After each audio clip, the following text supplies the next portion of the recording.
Every summer, most football clubs will hype up their fans with mouth-watering transfers promising a season filled with thrilling victories and coveted trophies. However, despite the glitzy signings and grand expectations, not every team will live up to the hype. In this video, we'll take a closer look at 5 football teams that, despite their high-profile acquisitions and lofty ambitions, might just flop this year. From potential managerial issues to lack of squad cohesion, let's delve into the factors that could turn these promising clubs into the biggest disappointments of the season. Starting off at number 5 with Real Madrid. Despite the highly anticipated transfer of Mbappé to Real Madrid, there are significant reasons to believe that this move might not translate to success on the pitch. First off, the biggest issue is the squad chemistry. You've got Vinicius Jr., Rodrigo, Arda Güler and Mbappé as valid options for the starting 11. How do you fit all these stars into one system without stepping on each other's toes? This overlap could seriously mess with the team's balance and harmony. Then there's the ego management issue. We're talking about Jude, Vini Jr., Mbappé, maybe even Valverde with their eyes locked on the Ballon d'Or. When individual ambitions start clashing, it can create some real tension in the locker room. Besides, look at the historical precedents. Real Madrid has been here before with their Galactico eras. They've brought in big names like Figo, Zidane, Ronaldo and Beckham, but it didn't always lead to success right away. Remember what happened in the mid-2000s? Their high-profile signings were actually pretty underwhelming when it comes to sporting success. Then there's the issue of tactical adaptation. Mbappé has been the star in teams like PSG and France with systems built around them. But at Real Madrid, he'll have to fit into a squad with other established stars like Vinicius Jr. and Bellingham. The pressure and expectations are through the roof. With such a high-profile signing, the team is under immense pressure to perform, and Real doesn't need to have an awful season for it to be considered a flop. Unless they can blame an injury crisis, if they don't match what they did this year, they'll ultimately be seen as flops. Number 4. Liverpool. Your charismatic manager for the past 9 years departs your club, and less than a month away from deadline day in the transfer market, you got 0 big signings. I got nothing against Arne Slot. He has had 2 particularly impressive campaigns with AZ Alkmaar in 1920 and a title conquest in 2023 with an inferior budget, but he didn't exactly dominate the Dutch league. The Premier League is in a completely different level, and Slot will have to compete week in and week out against the cream of the crop. These transitions to higher level leagues are always tough for managers, but even more so when their squad and fans were so connected to the previous manager. Plus, Liverpool has an aging squad desperately needing replacement.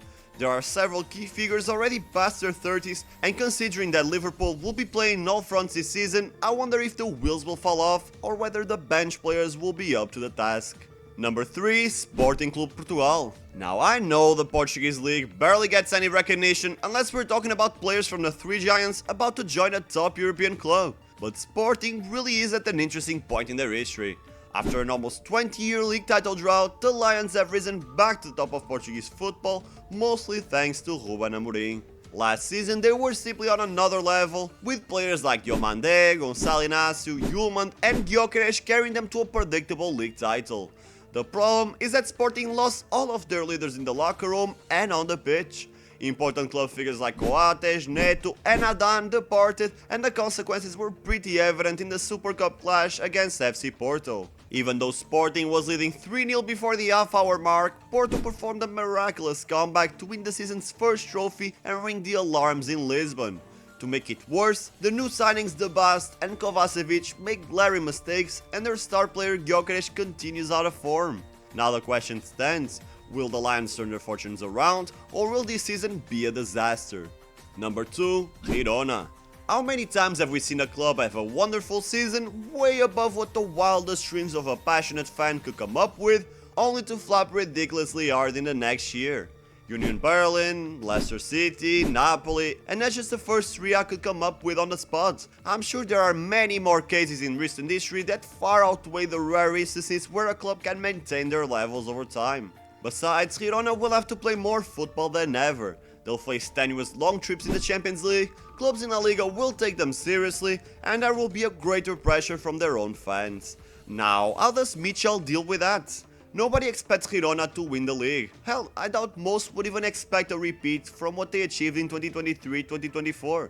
But Girona has already lost 3 of their most important figures in Dovbyk, Aleix Garcia and Savinho. Tsigankov and Miguel Gutierrez could also depart, and who does Girona bring to improve the squad? A guy that didn't even start in the 4th best club in Portugal, one of many Man United flops, a 32-year-old mid-table midfielder and a decent but unproven Czech centre-back. Look, if this was a team made to avoid relegation, I would understand, but Girona's playing in Europe. And at number 1, Bayern Munich.